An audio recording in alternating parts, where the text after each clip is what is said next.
প্রতিদিনই হামে বাড়ছে মৃত্যুর সংখ্যা, হাসপাতালে বাড়ছে শিশুদের চাপ। রাজধানী ডিএনসিসি হাসপাতালে আছেন স্টাফ করেসপন্ডেন্ট নাজিবুর রহমান, যুক্ত হচ্ছি তার সাথে।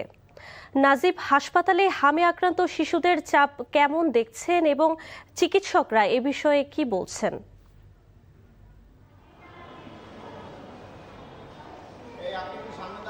আদিবা, প্রতিদিনই কিন্তু হামের রোগীর সংখ্যা বাড়ছে। রাজধানীর যে সকল হাসপাতালগুলোতে হামের চিকিৎসা দেওয়া হচ্ছে, বিশেষ করে সরকারি হাসপাতালগুলো, সেখানে কিন্তু উপচে পড়া ভিড় আমরা দেখছি এবং প্রতিটি ফ্লোরেই কিন্তু আমরা দেখছি প্রায় শতাধিক শিশু এবং তাদের অভিভাবকরা এখানে আসছেন এবং চিকিৎসা নিচ্ছেন।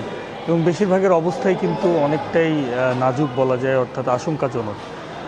বেশিরভাগ শিশুদের মধ্যে আমরা দেখছি নিউমোনিয়া জটিলতা বাড়ছে, সেই সাথে অন্যান্য ডায়রিয়া সহ অন্যান্য যে সকল রোগ আছে সেগুলো কিন্তু বাসা বাঁধছে এবং এই কারণে কিন্তু মৃত্যুর হারটা ঠেকানো যাচ্ছে না। আমরা প্রতিদিনই দেখছি যে 5 জন 6 জন এবং গত সপ্তাহে আমরা দেখছিলাম যে 10-12 জন করে শিশু মৃত্যুর ঘটনা ঘটছে হামে, এবং এটি কিন্তু উদ্বেগজনক অবস্থায় পৌঁছেছে আমরা দেখছি। এবং নগরীর হাসপাতালগুলোতে যেই চিকিৎসা ব্যবস্থা রয়েছে কিংবা আইসিইউর যেই ব্যবস্থা রয়েছে সেটি কিন্তু পর্যাপ্ততা আমরা লক্ষ্য করিনি, অর্থাৎ আইসিইউ কিছুটা সংকট আছে। যারা একটু আশঙ্কাজনক অবস্থায় চলে যাচ্ছে তাদের আইসিইউ সেবা পেতে কিছুটা বেগ পেতে হচ্ছে এবং হাসপাতাল কর্তৃপক্ষ বলছেন রোগীর অতিরিক্ত চাপের কারণেই এই ধরনের সমস্যার সম্মুখীন তারা হচ্ছেন। তবে সমস্যাটি কাটিয়ে উঠতে তারা চেষ্টা করছেন এবং অন্যান্য হাসপাতাল যেগুলো রয়েছেন, বেসরকারি হাসপাতাল, সেগুলোর চিকিৎসা সুবিধা নেয়ার ব্যাপারেও তারা উৎসাহিত করছেন। তবে যেহেতু বেসরকারি হাসপাতালে তুলনামূলক ব্যয় কিছুটা বেশি, সেক্ষেত্রে কিন্তু নিম্ন আয়ের মানুষের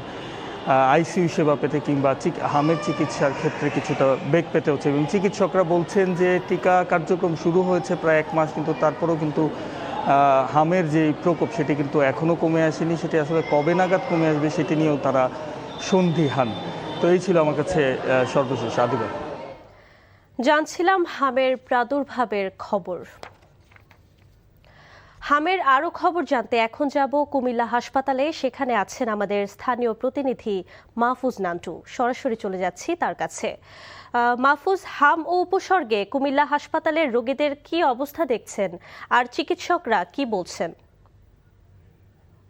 আদিবা, আমি যদি বলি যে গত কয়েক মাস ধরে কিন্তু হামের প্রাদুর্ভাব কুমিল্লায় বেশ আশঙ্কাজনক অবস্থায় বেড়েছে এবং সেই হিসেব যদি করি আমরা, এই মুহূর্তে কিন্তু কুমিল্লার যেই মেডিকেল কলেজ হাসপাতাল রয়েছে সেখানে কিন্তু আজকেও আমরা দেখেছি যে অন্তত 50 জনের বেশি শিশু কিন্তু হাম এবং হাম উপসর্গ নিয়ে ভর্তি রয়েছে। এবং এই পর্যন্ত আমরা যদি পরিসংখ্যানটা ধরি, এই পর্যন্ত জেলায় কিন্তু 2000-এর বেশি হাম আক্রান্ত শিশুরা এসেছেন এবং তাদের মধ্যে প্রায় 933 জনের মতো চিকিৎসা নিয়ে কুমিল্লা মেডিকেল কলেজ হাসপাতাল থেকে তারা বাড়ি পৌঁছেছেন, আর অন্যরা বিভিন্ন উপজেলা স্বাস্থ্য কমপ্লেক্সে চিকিৎসা নিচ্ছেন।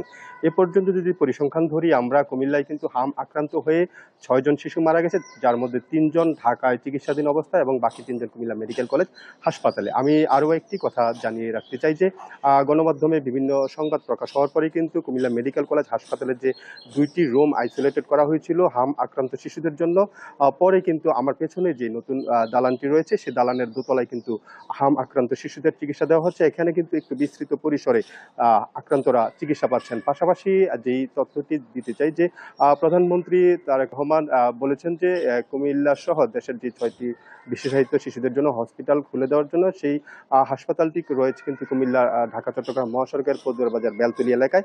সেটিও যদি চিকিৎসা সেবা শুরু হয় তাহলে হয়তো হামের প্রকোপের যারা আক্রান্ত হবেন তাদের কিন্তু সুন্দর বা সুব্যবস্থিত একটা চিকিৎসা তারা পাবে। আদিবা, জানছিলাম কুমিল্লা হাসপাতাল থেকে হাম আক্রান্তদের চিকিৎসার খবর।